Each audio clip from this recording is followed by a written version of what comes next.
Hey everyone, Aaron Duran here with geekinthecity.com with another review of the Star Trek Discovery official Starships collection. This month it is the Klingon destroyer Qugh class, and I am probably saying that wrong. My Klingon is a little rusty. Um, I'm going to change things up a little bit here and actually start with the ship already in its base. And I wanted to do that so we could really highlight the work that was done on this Eaglemoss model. But mainly when I took this out of the box, it is easily the heaviest so far of all the Discovery starships that I have received. And I was a little concerned that, there would be some balance issues, but as always, they have managed to pull off, makes sense. They have managed to pull off a pretty good balance. Amazingly, this actually feels much more stable than some of the other Eaglemoss Discovery starships in the collection. If I had one kind of concern about it, is that if you ever wanted to kind of, take it off and, play with it or whatever, or review it for a video, there's little notches on this one that lock it into place, will over time take away from the paint scheme where they lock in. So this one you don't get to play with a whole lot if you're someone who likes to play with these.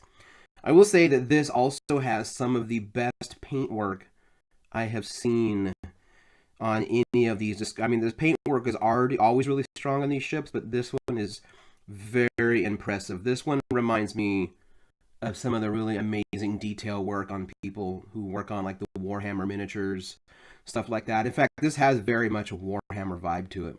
Warhammer 40k, even in its color scheme. But hats off to the painters on this one. It is really gorgeous. It's also, like I said, the heaviest. This feels like it has the most die-cast metal in it, in addition to that proprietary plastic that they use. I forgot what it's called, so forgive me. The other part that was very impressive to me is that even though they do great packaging and padding, there are a lot of tiny, tiny parts in this ship that, like they're in the tip there, top right, especially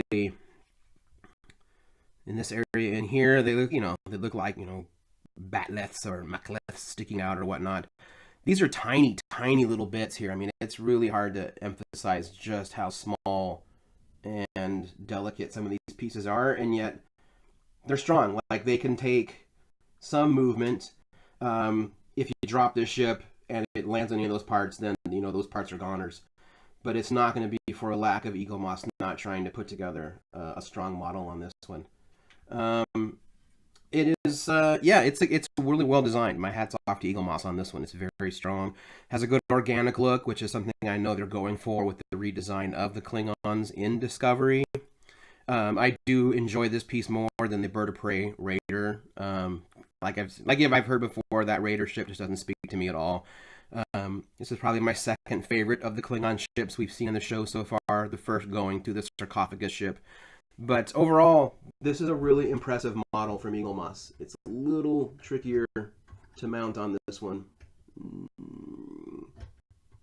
Hear that little click? Has a little click, lets you know that it's completely locked in. So yeah, in conclusion, it is probably the best painted model so far from the Eaglemoss collection.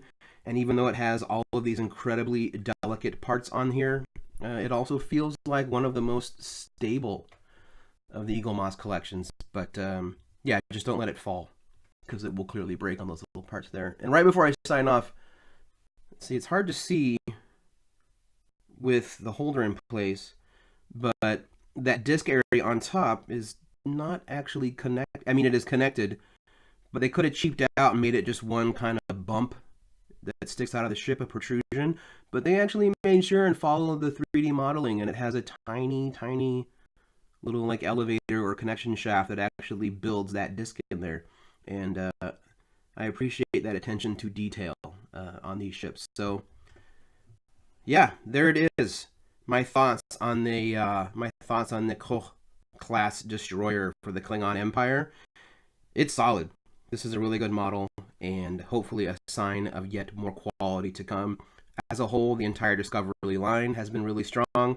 This is a great addition to it. And with that, I'm Aaron Duran of geekinthecity.com. If you enjoy these videos or my writing or the podcast, pop on over to patreon.com/Geek in the City and become a sponsor for all kinds of other exclusive content just for subscribers. With that, live long and prosper.